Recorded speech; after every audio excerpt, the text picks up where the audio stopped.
on your own. You prefer piano. I like piano too. I kind of like some chill music. Maybe I should create a stream intro for myself with some chill music because, to be honest, I'm just been using the one that Alex Olson created. Missing Alex already. Me too. I'm really missing Alex already also. So for anyone that doesn't know or who follows along with these live streams, Alex Olson is moving on to Integrity. So he is no longer with TCM, but we'll be doing some really cool stuff over there that I'm sure you'll see coming out soon. But yeah, I miss him too. I miss him. Finally, hardware hacking again. Yes, I am very excited about it too. That is super exciting. All right, what do we got? Looking forward to web stuff and GoAd or GoAd. I don't know. How do you guys pronounce that? Kind of like GoAd, but I guess AD makes more sense.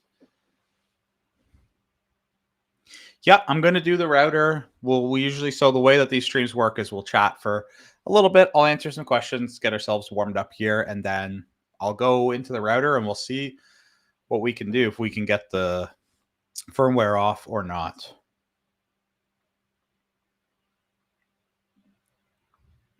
How to intercept my router traffic. It's a normal router. What to do? I would suggest looking at a tool called MITM router, man in the middle router. You can set that up then to perform some man in the middle to be able to intercept your router traffic if you're looking to learn about that kind of stuff. And then you can take a look with Wireshark afterwards. Yes, learning together by failing together with the magic power of chat. Yes, thank you. I'll take, if you guys want to give me tips. Last time we were using chat to crowdsource guessing the root password. We never got in, so maybe we will today. All right. What is a good way to get better at learning the Kali Linux interface or just Kali in general? Do I have a course for you? You should take the Linux Fundamentals course on the TCM Security Academy. It is free tier, and it goes over using Kali Linux, how to set it up, getting used to using it. So I would suggest taking that if you have not taken it already. And if you have, then just keep using it. That's the best way to learn.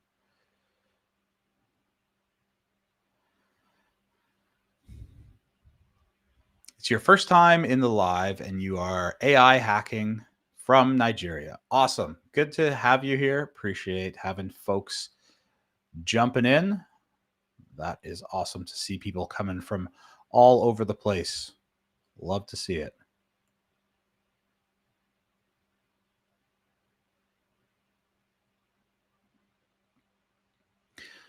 Okay.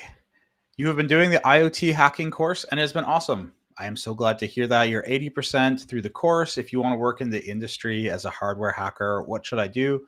I live in EU. The market for that is not as good as it is in the US. What can I do is what's cut off here. Yeah, honestly, I still see jobs being posted in the EU. It's definitely a niche market and a niche job, but I still do see jobs being posted there. I'm not sure if you are in Matt Brown's IoT hacking Discord server, but if you're not, I would strongly suggest hopping in there. And there is a specific job postings channel in there. And people frequently post when they see cool hardware or IoT hacking jobs. And I do see ones from the EU. They definitely are there.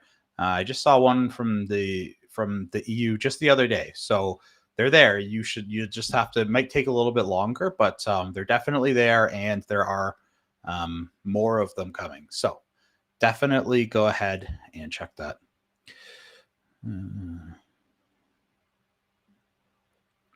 For a beginner in cybersecurity, is there any open source to contribute to? Absolutely, 100%. There's so many open source cybersecurity tools, and even as a beginner, there's stuff you can do. There's always documentation that needs updating. So even if you're not super comfortable with programming yet, and you still want to dive in and start getting some PRs in there, then you can start with documentation as a good way to start. But yes, there's so many open source tools. There's, the majority of, especially in offensive security, the tools that we use are all open source. So, I mean, pick your favorite ones, check out their GitHub repo, and start chatting to people. If they have like a Discord, sometimes they have Discord server for the tool. Hop in there, start meeting people. It is a great way to meet folks.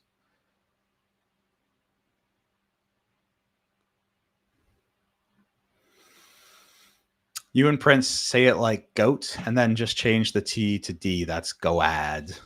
Goad. Okay, I can get behind that.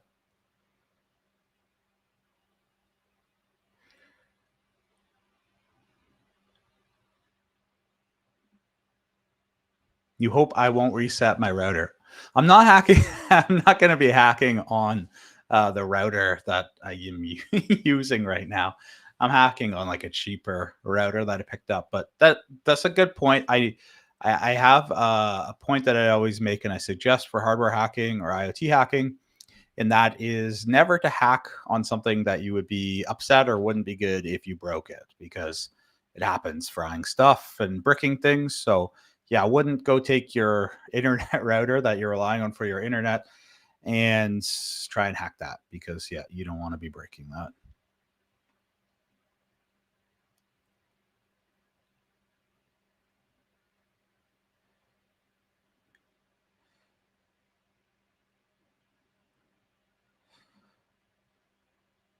You are waiting for the PSAP cert. Cool. It is that, I think it's coming out like really, really soon. So that is awesome to hear. You will be getting access to it very, very, very soon. Please answer, is there any unfiltered AI? Yeah, of course there is. I mean, if you want, you can host your own, and then you can get models without any restrictions, and then you can use those. And yeah, there's some that are um, hosted publicly. If you just search around for them, you can find them if you feel like you need access to that. I mean, the best method is probably to host your own with like Olama or Notebook LM or something like that.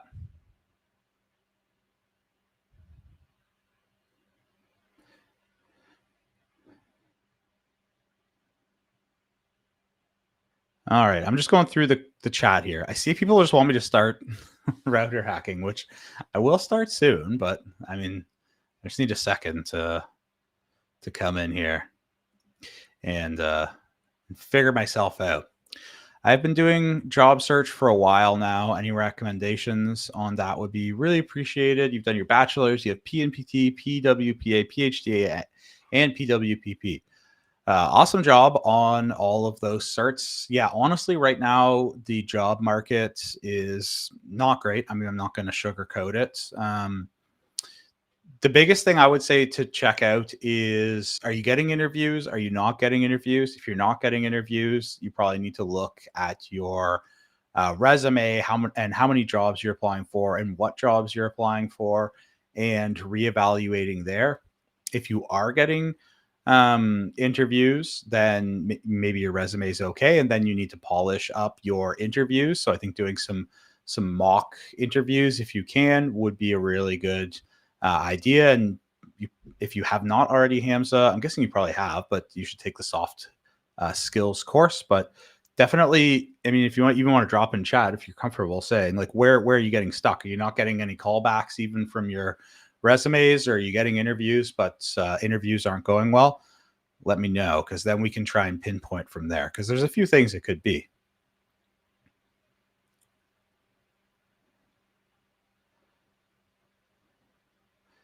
Okay.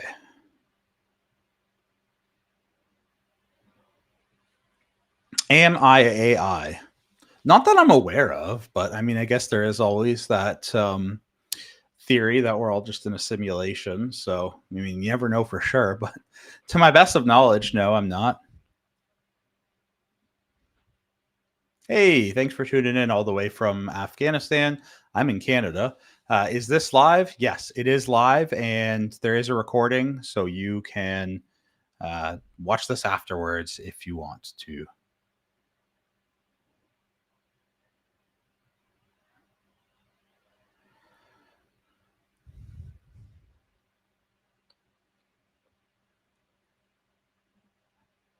Link to any cybersecurity Discord server. Are you in the TCM one? I'm sure Brett can drop it in the chat here.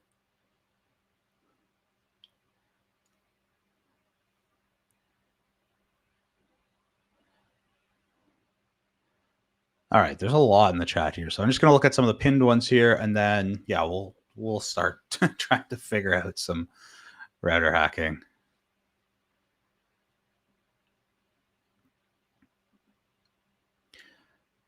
Great question here. You're in blue team, but you don't know where to start, to do what certifications to do, some good courses.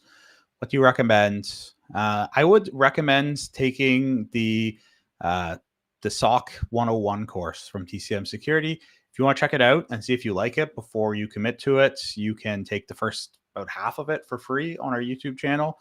It's a very good course, really, really in depth. May sound a little biased coming from me because I'm at TCM, but like honestly, I know like a lot of people in the industry and people that I know working at old jobs are using that in their hiring process, the cert for that and that course and training. So I think your best bet, honestly, is to take the SOC 101 course. And I mean, if you want to try it out with no commitment or anything like that, then go and check out our YouTube channel. Brick can drop it down below. The first half of the course is free there.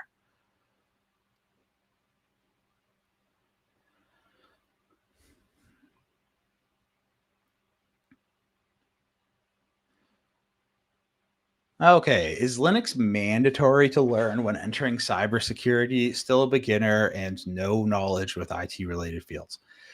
Yeah, honestly, I think you're gonna have a hard time if you don't learn Linux, but there are some areas of cybersecurity that probably do not use Linux nearly as much as other ones, potentially GRC, maybe not using it as much or things like that. So GRC is governance, risk, and compliance. But if you're going to be touching like any of the blue team, red team stuff, doing defending, hacking, you're going to need to know Linux pretty well. But it's honestly not as hard as it maybe seems to be to learn. And a lot of people, once they start using Linux, they prefer it over Windows. I know I do. I have made the switch for the most part over to Linux desktop. I'm on Linux like right now, no VM, just straight, and it's been pretty fun switch over to not have to use Windows anymore. And I'm curious to see in chat, do we have any people that are doing just Linux desktop as well, no VMs? I always every year or like couple of years I try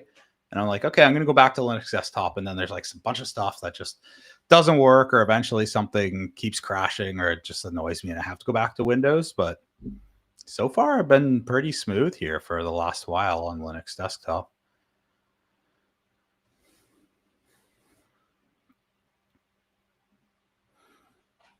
When will TCM Security use AI in help desk and FAQs? That's a good question. I don't I don't know, just the way that TCM runs and like what our most important aspects are. I don't see us doing that anytime soon. We have a really, really good support team, and I know that that is one of like the selling factors of TCM, and one of the things that really appreciate people really appreciate about TCM is that human touch. So to my knowledge, there isn't any big plans to, and I don't really see us maybe for helping with FAQs, but I can't see it being too much in the help desk. We've got such an awesome help desk team. Okay, you need the same PowerShell knowledge as well, right? Yeah, PowerShell is really important too. Yeah, for the most part, most roles, yes, because the thing is, like, you always see people in cybersecurity like themselves are using Linux, and a lot of the tools they want to use are on Linux. So even if we just let's just think of it from the red team perspective, offensive security to start. If you are doing ethical hacking, you're going to be on Linux, right?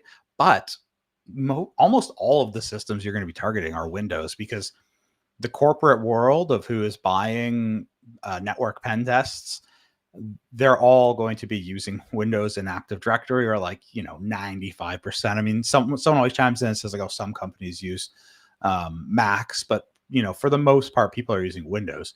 So you're going to be then attacking Windows computers, and yeah, they use PowerShell. So you need to know how to use PowerShell, because that's how you're going to be running a lot of exploits and scripts. And then same thing, defending, you need to know PowerShell, because it's just very powerful for performing administrative and security tasks. But also you'll need to know if PowerShell that you see being run is malicious, or be able to read it for those reasons. So yeah, definitely needs to know PowerShell as well that way.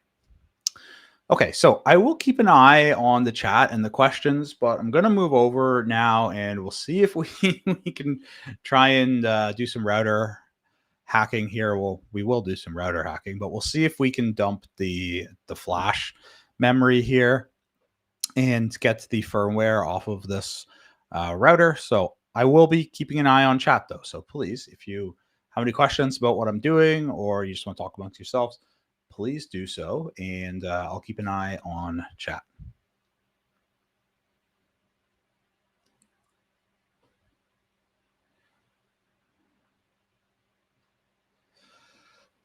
All right, let's hide this. Okay, perfect. All right, so hopefully you guys can see my workbench. I'm going to head over there and we'll get the router up, see if we can start picking this thing apart.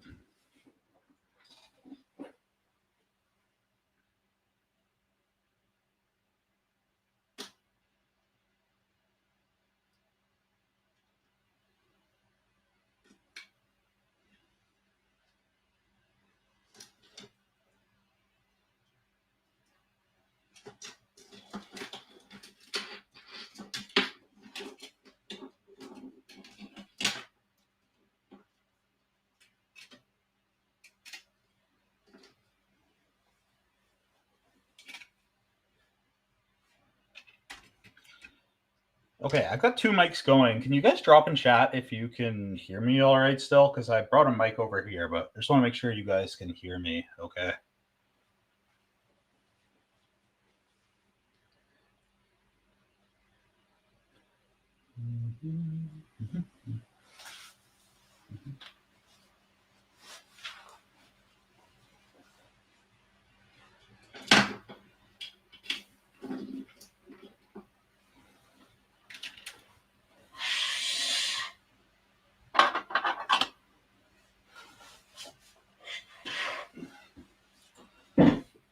Okay, so just to recap what we were taking a look at last time is we found that there was the exposed UART headers here, and then we soldered in these header pins, and we got into the UART, and we could see, like, we got into the bootloader as well, and we could see the boot logs and everything, and we were able to get access to a shell, but it was password protected.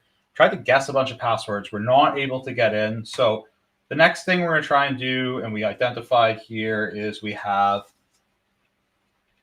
this right here, which looks to be the memory for this device, what sometimes referred to as the ROM, the read-only memory, which is where the firmware is. So this is a flash chip. It would be like, it's an 8-pin SPI flash chip, which is very common format for these flash chips to run at.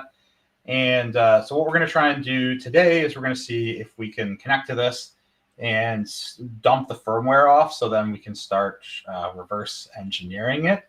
So to do that, we're going to be making use of an open source tool called FlashROM, and I'm going to use my Tigard boards to interface with it. So hop back over to the computer here, and I'll show you the pinout for these chips so we can take a look at that.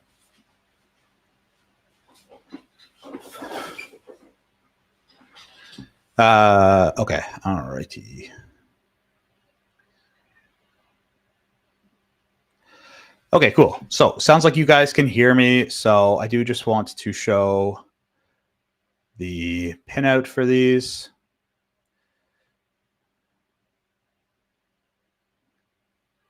from one of my favorite suppliers slash vendors, Adafruit.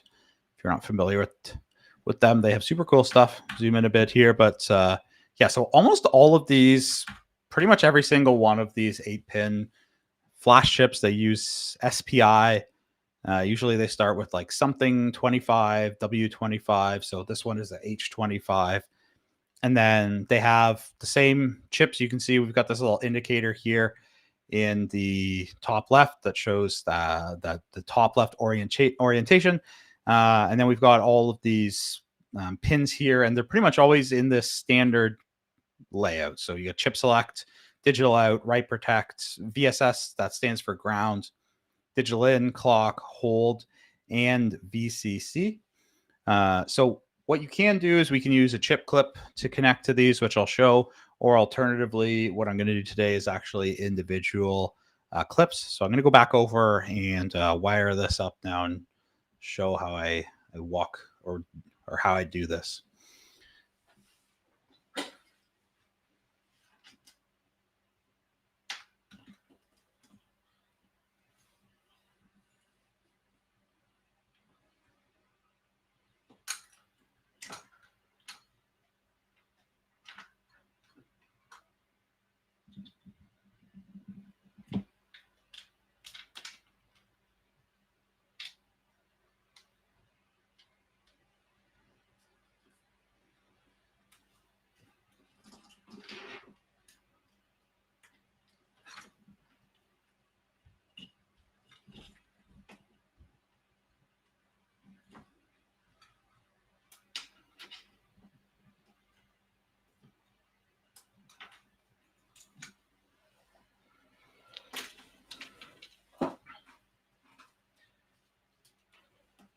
Okay, so one option, what we're going to be trying to do and start with today is what's called an in-circuit read. So we're going to try and read directly from this chip without actually having to take it out of the circuit board. So the other option is we could do chip off. So we could use a hot air gun and then try and take this chip right off, and it will make it potentially easier to read. But what we're going to try here is to go and read it in circuit.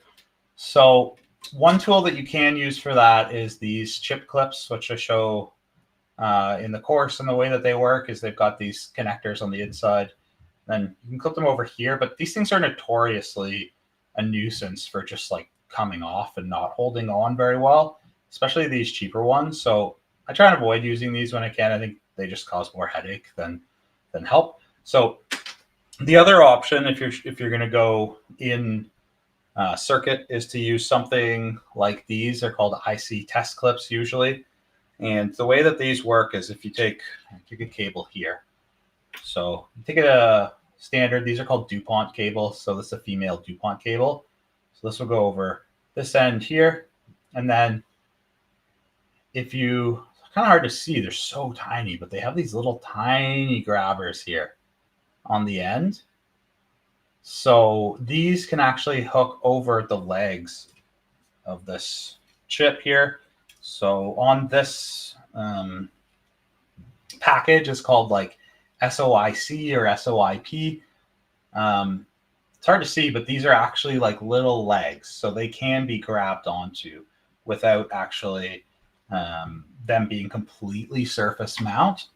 So we can use these. So what we're going to do is we'll wire up actually these, and we need to connect 6 of the 8 usually. So one nice thing to do actually. So what I'm going to do is I'm going to use my Tiger board. So I always suggest these are an awesome tool. They're like $50. And they can do like UART, JTAG, SPI, SWD, I2C, like all of the protocols that you would need to do for IoT hacking.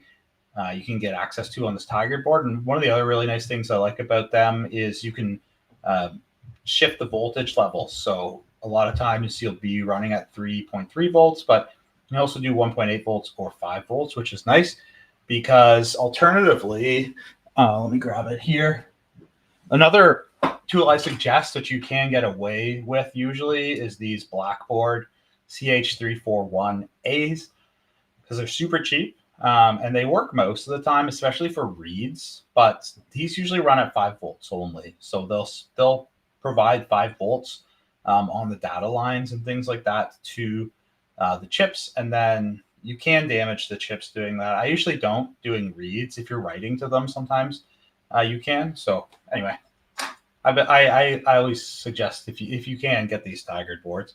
And then the SPI on this is here, and you can actually see then it's in the same orientation actually as the chips are. So chip select is the top one. You can even see we've got 2 no connections, and that's for write, retract, and hold, because generally you don't need to worry about those when you are just trying to read from an interface with the chip. So we're going to wire it up here. We'll start with V target. I'm going to do that one first, actually, just because I don't have a whole bunch of colors, but I do like to try and usually, if I can, respect going to VCC or whatever with red and then ground with black, so I don't mix those up. And I think what I'm going to do actually also is I'm kind of tired of dealing with this case, so I'm going to snip these wires here off because these are just for the antennas. Get these out of the way here.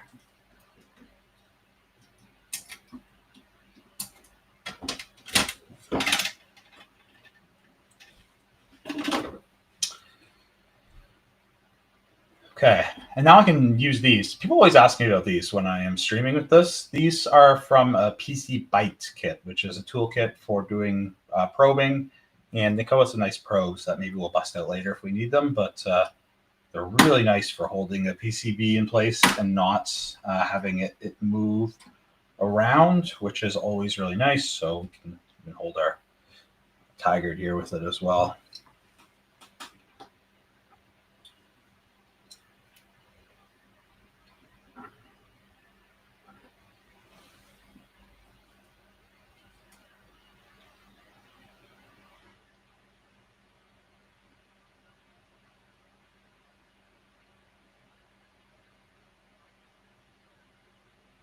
Okay, perfect. Got that one connected.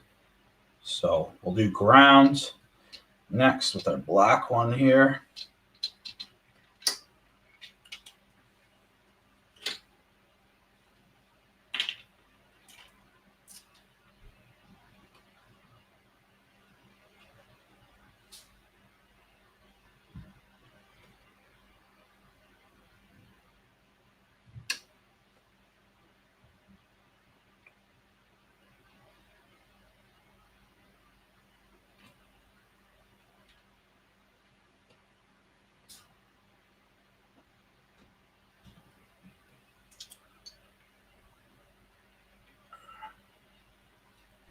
Okay.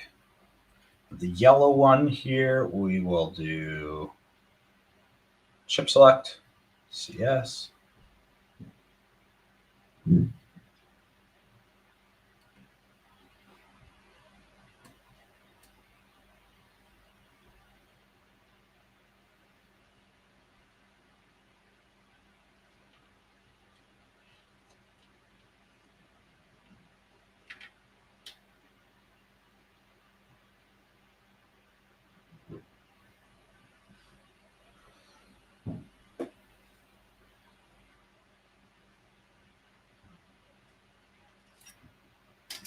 Okay, got a purple one here. Let's see.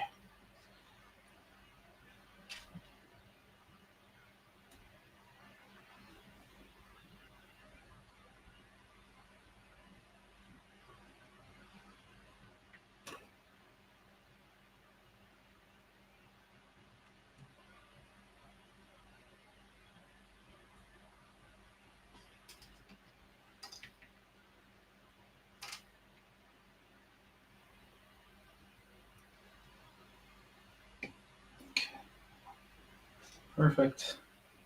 Got 2 more here we need to do. So green one right here. We'll do clock with green, which is right here.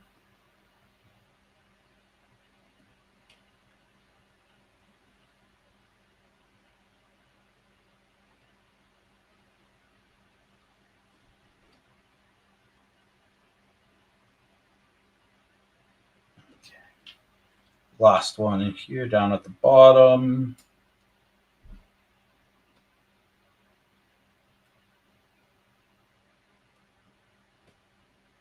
Another clip here, yellow.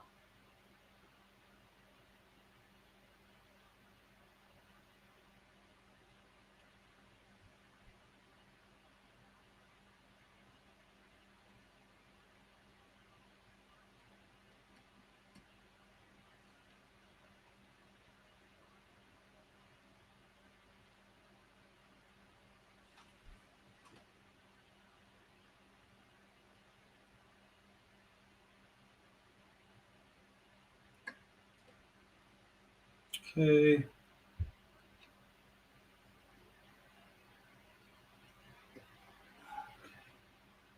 All righty. Let me bring it a little bit closer so everyone can see what we are working with here. So looks like all of our connections are good. We've got the 6 we need. So I'm gonna hop back over to the workbench now.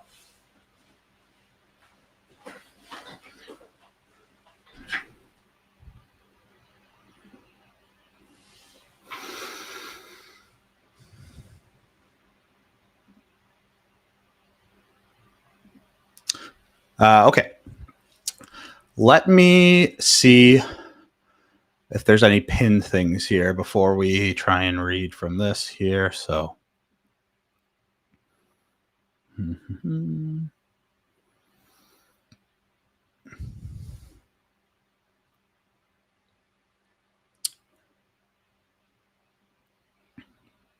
Good question. Why do you need a separate router for hacking?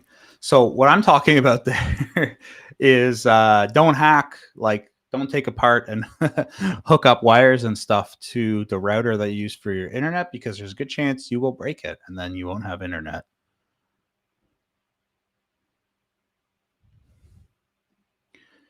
What is the model of this? I believe this is a Tenda AC1200 Wi-Fi router. You can get it. I got it at least on Amazon. It was on sale for like $25, which is why I bought it.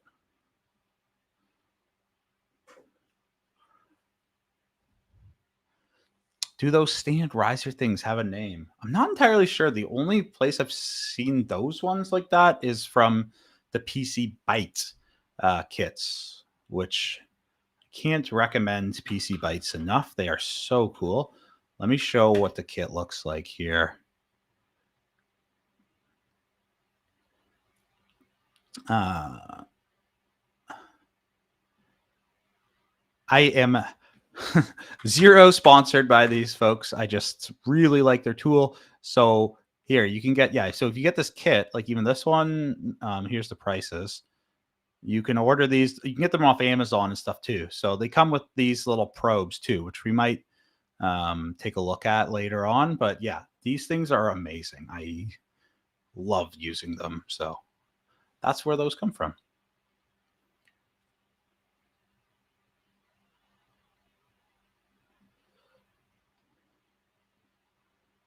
What router? This is a Tenda AC1200 router.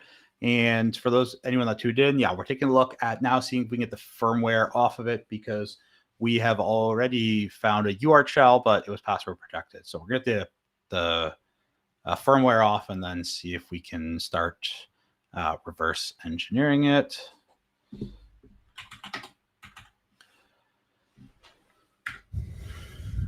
Okay, let's go back to screen. Cool. Okay, so the first thing I usually like to do before doing a read is just to make sure and see if like Flash ROM, which is the tool, the software that we're going to be used to interface with the Tigard is.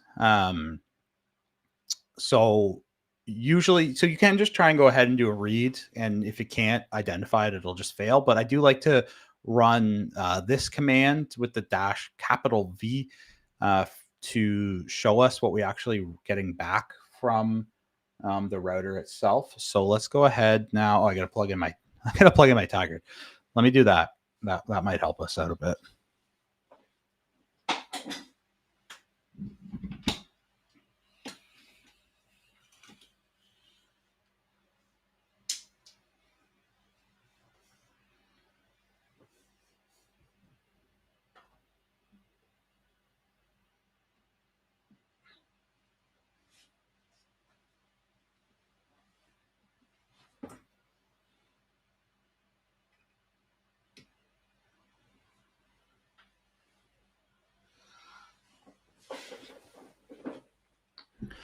Okay, Tigard is plugged in here. And all right, let's run this. And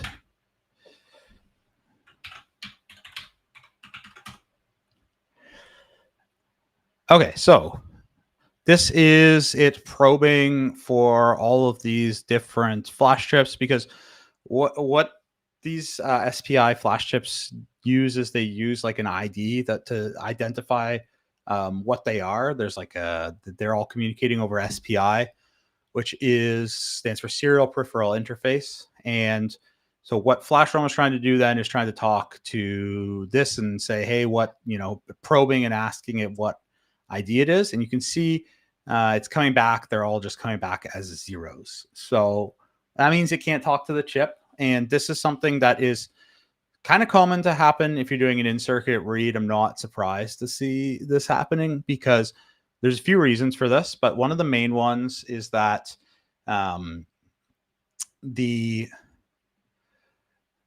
board itself is potentially going to be fighting over accessing the chip, and we are probably doing something that's called backfeeding the power right now.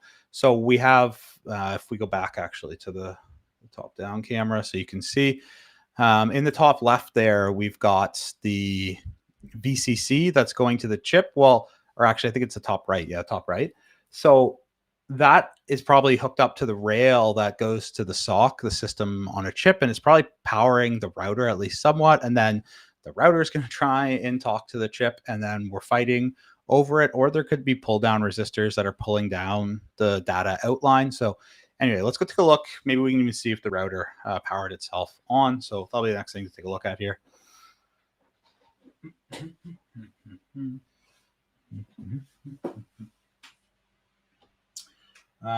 Okay, so I'm going to take a peek here. There's an LED light somewhere under here. So let's see.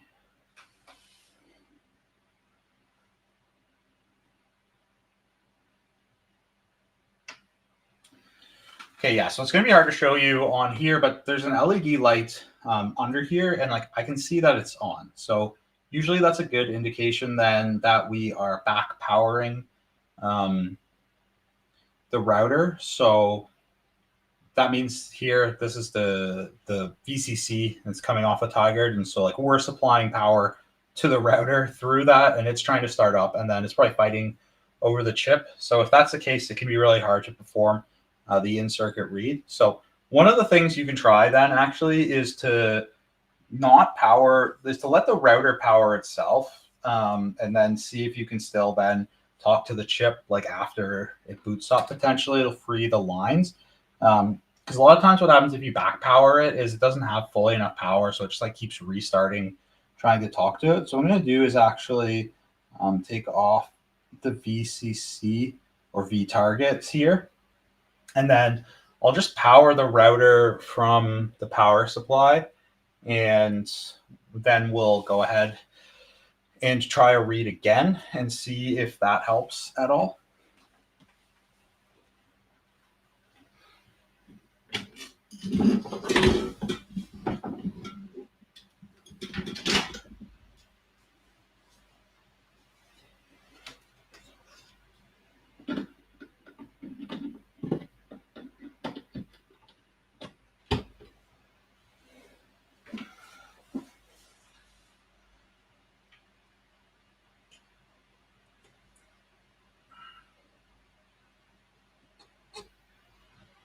Okay.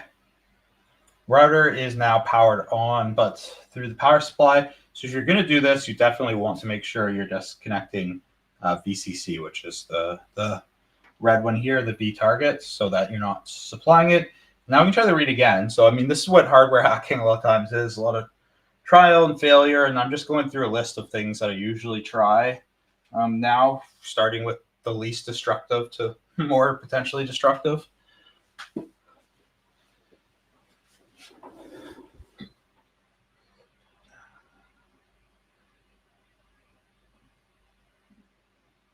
Okay, so let's clear this away, and then we'll run this again now and see. Same thing. So Okay, so something is pulling this down here. So I'm probably going to start doing something more destructive here, but oh, few questions here for people that are just joining in. What is the orange board and what are you doing with it? That is a very good question. I am doing some IoT hacking today. That is a Tigered board, which is a kind of like a Swiss Army knife of IoT and hardware hacking. Can talk multiple protocols, and right now we are trying to connect it to the router's flash chip, which is where the firmware most likely is, so we can read that firmware, dump it, and then do some reverse engineering. So that is what I'm trying to do right now. And so far, we are unsuccessful because we are trying to read this in circuit and we're not able to communicate with the chip.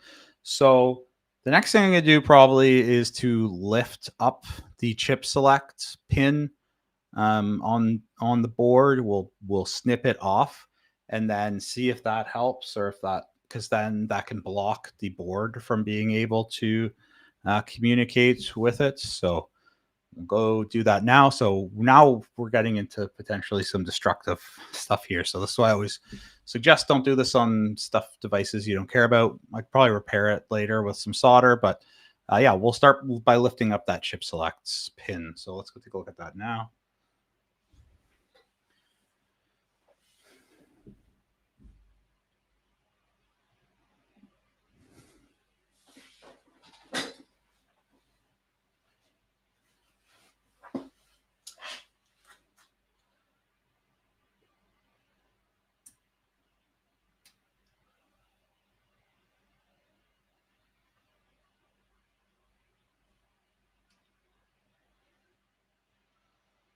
Okay, so first thing I do, got no power coming from the Tiger, so that's good. And I'm going to unpower the board. So suggest if you are working on a device like this, help prevent shorts and things like that by making sure you're powering it off.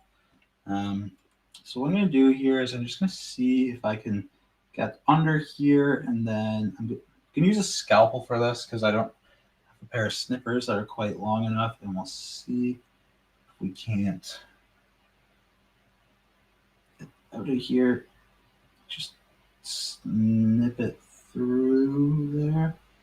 Lifting that up. I think I got it there. Pulled up the trace a little bit. Here, let me come in closer so if you can maybe see. Going to be hard to see because it's real close. I don't have a microscope, but what I've done here is I have just separated this. You can probably see now I can fit the scalpel right through. Just slice that leg and lifted it up. So that leg is the chip select. It's CS. And when the way that SPI works and can have multiple controllers is that the chip select drives the device to say like, hey, we're talking to you. One of the controllers is talking to you. So now start listening when I'm going to talk to you. So if the chip select is disconnected then from the router, then the router is not able to talk to it, because if it tries to pull on the chip select and it can't, then it's just going to fail and stop trying to talk to it. So now we can try again, but we are going to have to connect back up to the chip select here. Okay, so now it's going to be tricky to get this on because I just have that little tiny, almost like a nub sticking off. There we go. We got it. So we'll try this again. It's going to be a lot of probably trial and failure that you're going to see today, and hopefully at some point something that we does work. So let's go try it again.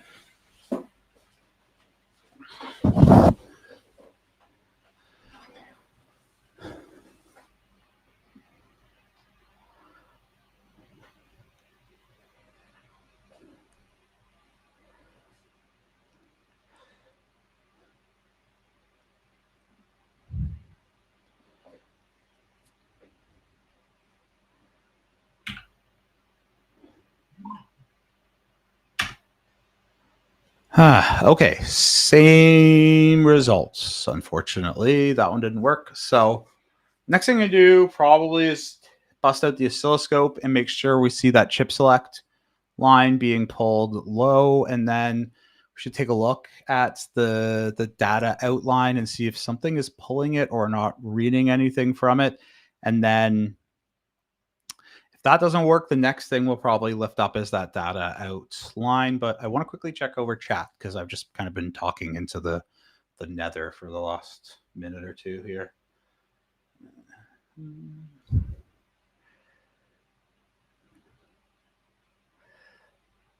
All right. What are we looking at? I think a bunch of people have been coming and going. So we are doing some hardware hacking, router hacking. I don't know if you want to fully call it hardware hacking, but we're trying to dump the firmware from this router that we're looking at. And then a bunch of people have been asking, what is that orange board in the left, or what is the part number of it? Let me pull it up here because I really like this tool. It is called a Tiger board by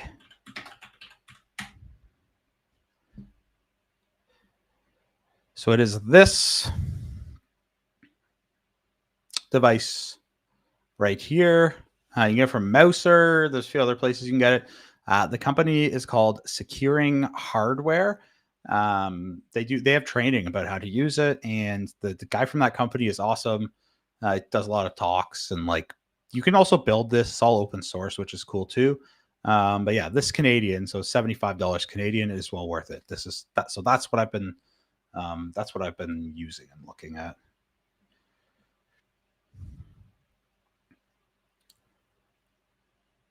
Okay.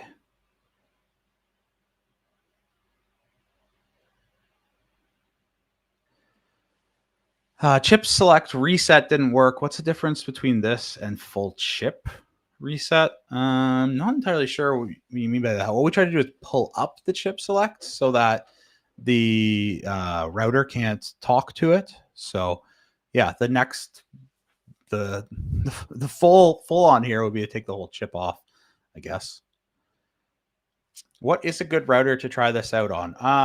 The TP-Link WRN. Oh shoot, what is it? Let me find it here. Let me find the TP-Link router that I always recommend.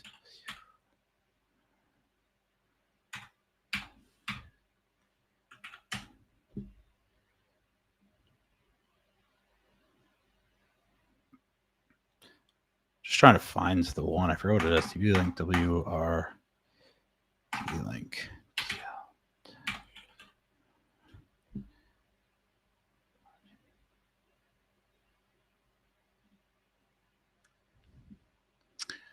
Yes, here we go. So if you can find this router,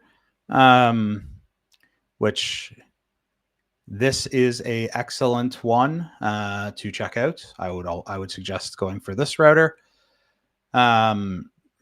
Or you could go for the AC 1200s as well. So this is the Tenda AC 1200.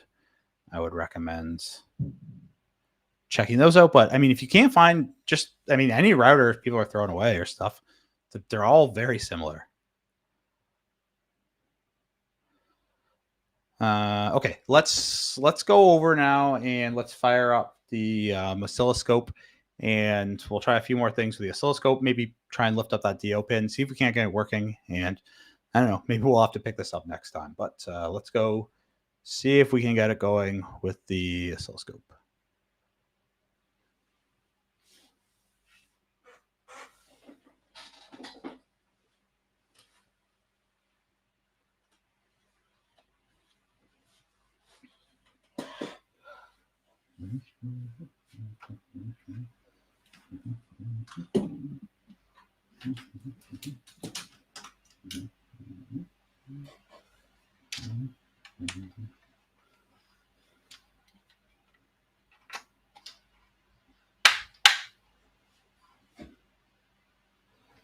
Okay, so I'm going to try and show this here. with, see if I can fit them both in the shot here.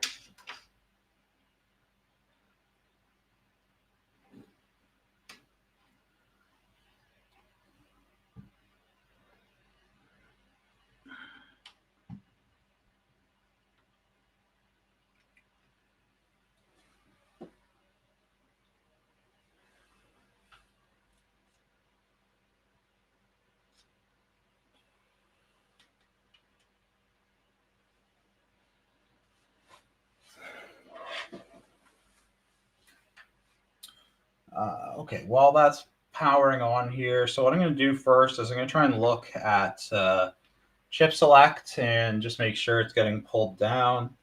So just kind of got to figure out where I want to clip onto here. Probably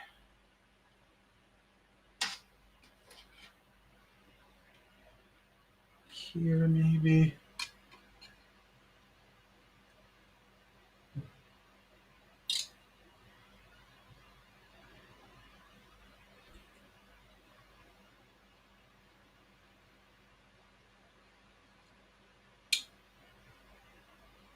And there is a ground. Just grab. Oh, here's one right here. I should probably go with this ground so we're all the same.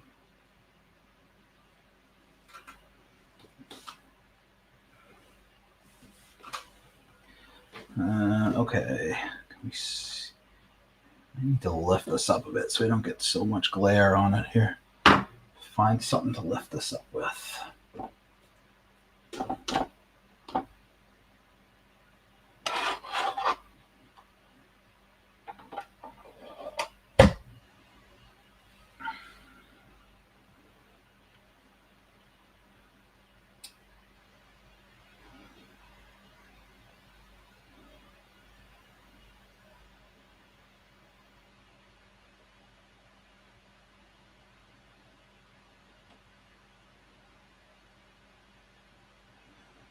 Okay, so you can see here chip select is held high right now. So we're right at 3 volts, which is kind of what we're expecting, is exactly what we're expecting to see. And then the way that chip select works is it needs to get pulled down to when a device tries to talk to it.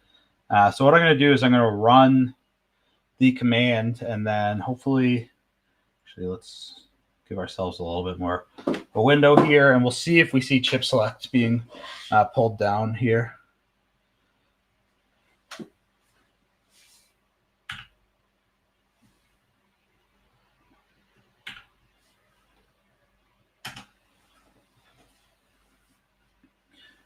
Okay, stop this here.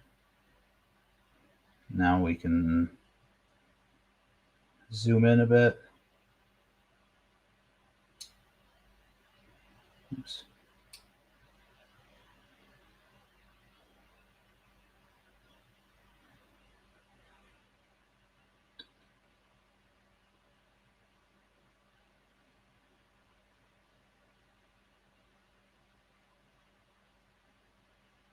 Okay, so this is what we want to see here. So we've got 0 volts here. So what we're looking at here then is we can actually see the chip select is being pulled low. So that's exactly what we wanted to see.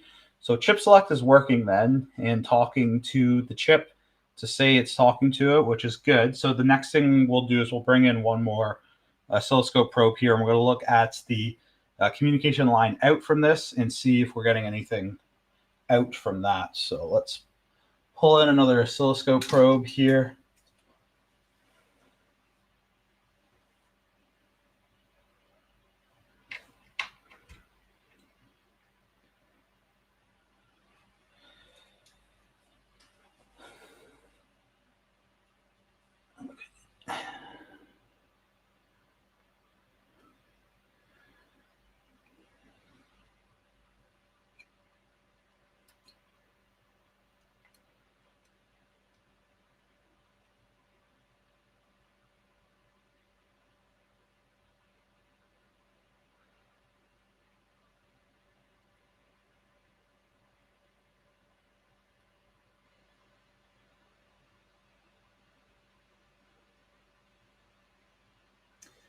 Just trying to find somewhere to ground this other one now.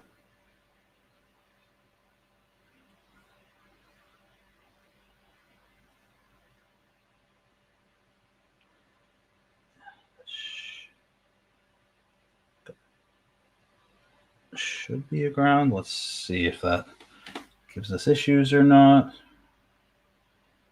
Here again. Let's bring in channel 2 here.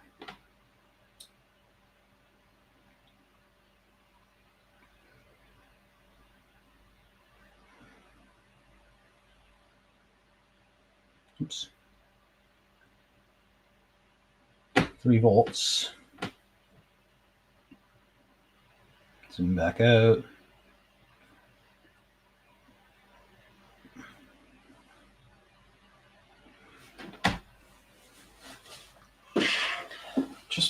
I have it grounded to the negative of the power supply, but I'm thinking maybe I should try and actually get it on the same ground. It can be helpful when you're doing this kind of stuff to make sure you've got everything grounded together, which since we're grounding the Tiger here as well, a little hook that we can go to. So that will tie everything together since we're grounded to the Tiger. Okay, so we'll try and run this again, and then we should see something coming out on this blue line if it's working properly and if something's not pulling it down. So just scale this out a bit. So we have some room here. That should be fine.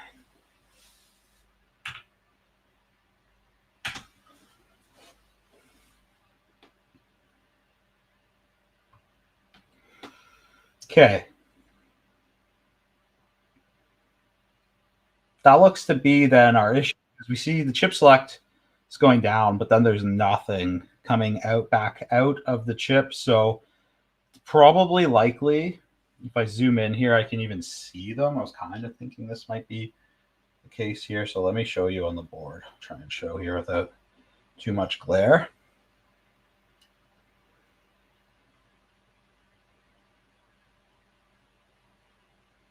So I've got a few little tiny surface mount components that it's really hard to see, but it looks like there's potentially some pull down resistors that are trying to pull this down, or it's really hovering at 1 volt. So what's likely happening is there's something in the board then from the sock that is actually pulling down this. So one thing that I saw that could potentially be done is to set the reset, which on the sock itself, which someone in chat mentioned that, which, yeah, so we could try and do that. Or another option is we can try and lift this actually off of the board as well, which is what I think is going to be the next thing we do. I just want to go see if anyone's got any questions in chat here, make sure everything's okay first.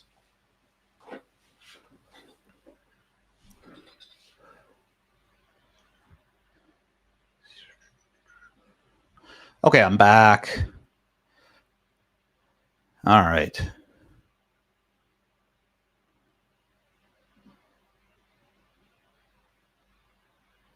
Okay, you just came here. Can you tell me what this kit do? Yeah, we're trying to do some hardware hacking here. This is the Tiger board, and we're trying to use it to read the firmware through SPI.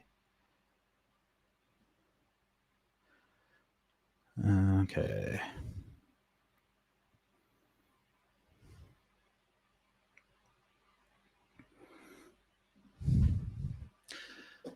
That's a good question. Man, that's funny you asked that. I am bad at this too. I am I use like, yeah, probably 10% of its capability as well. I don't know if you ever watched the EEV blog guy he's an Australian guy. He's got some cool stuff showing how to use oscilloscopes, but I'm not the best person to ask. I usually just like do what I'm doing with it right now so I can see. Okay. A few other questions here.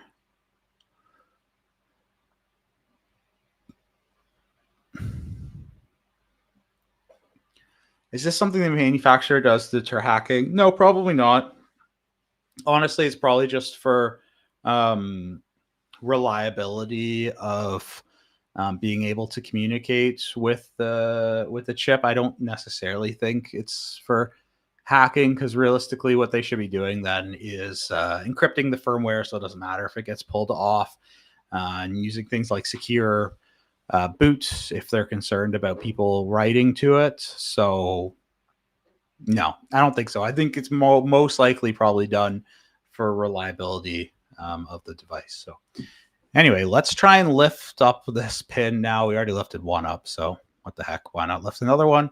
And then if that doesn't work, then on the next stream, what we'll probably do is we'll go and take out our hot air gun and we'll try and pull this whole chip off the board then and go at it that way. So one of the reasons I showed like everything that I've been trying here is because I wanted to walk through the process and like my train of thought and troubleshooting and how I go about this. So yeah, a bunch of things haven't worked, but we kind of started with the easiest to the the hardest or the most destructive. So we'll try one more thing, and then if that doesn't work, I'll answer a few questions. And the next time I stream this, we'll pull this chip, the whole chip off the board, and try and read it that way. So let's go back over there.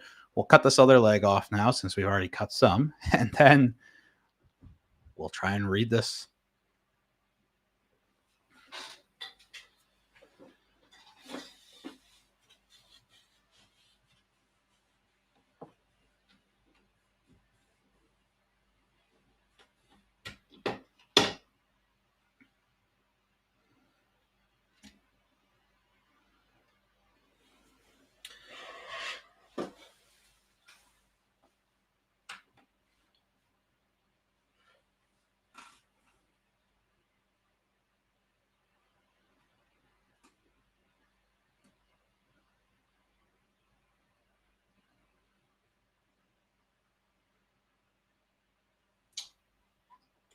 All right, gotta find my scalpel here and see if I can't cut this other one off here now.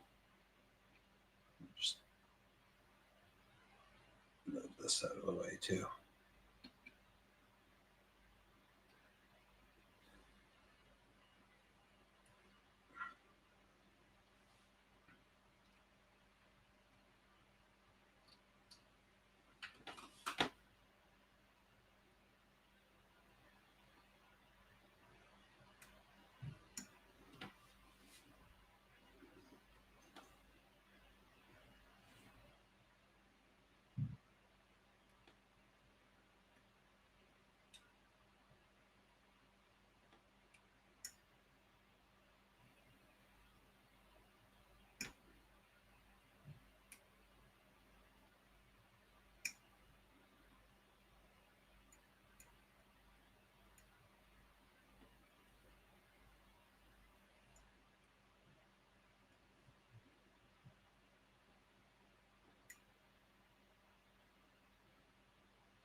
Okay, got that second leg lifted up, which so sometimes it'd be better to do with a solder air or a solder, but I don't know, it's kind of finicky and I just don't fully care about this board because the problem is you can damage the pads with this, which I'm not as concerned about because there's the resistors that I'll just attach them to back after if I want to fix that up. But yeah, just something to keep in mind for if you're trying to preserve the board, then you're better to go with the hot air. But then at that point, you're kind of committed to taking the whole chip off. Also, it's pretty hard to just take off one of these leads with hot air.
Okay, let's try this one last time here.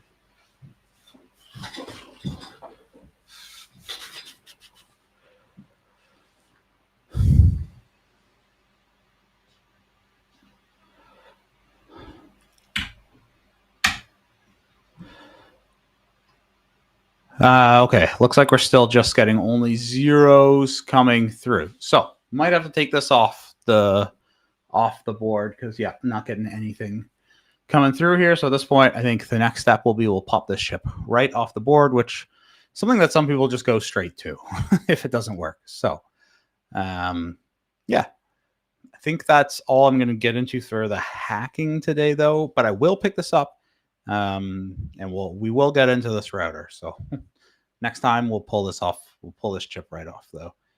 Let's go back here. So if anyone has any questions about what we're doing, I'll answer those for the next couple of minutes.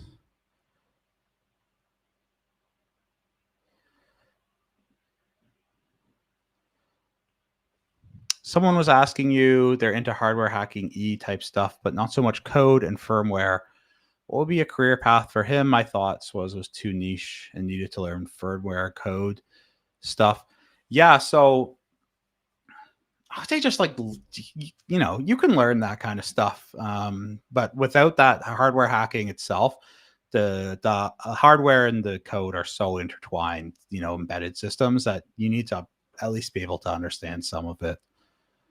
So, okay, before I take any more questions, I do want to mention that this week is the last week to be able to sign up for the ethical hacker camp that we are running. So make sure to go ahead and check that out. Britt will drop down a link for it in the chat if that's something you are interested in. But yeah, this is like maybe tomorrow, the last day to sign up, or today.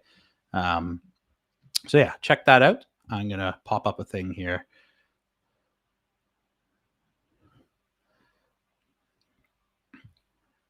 Okay, let's go back to the chat here and I will take a look at if there's any other questions.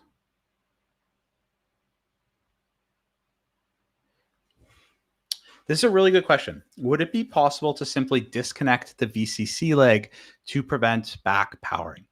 Yes, that is something that you can do. However, it's generally not as recommended because you can throw off some of like the protections on the board and the way that the board functions. So it's generally suggested to pull up the chip select instead, and then just don't use the VCC, power the board itself, and try and isolate the rest from it. So that would be my suggestion. But yeah, definitely a possibility.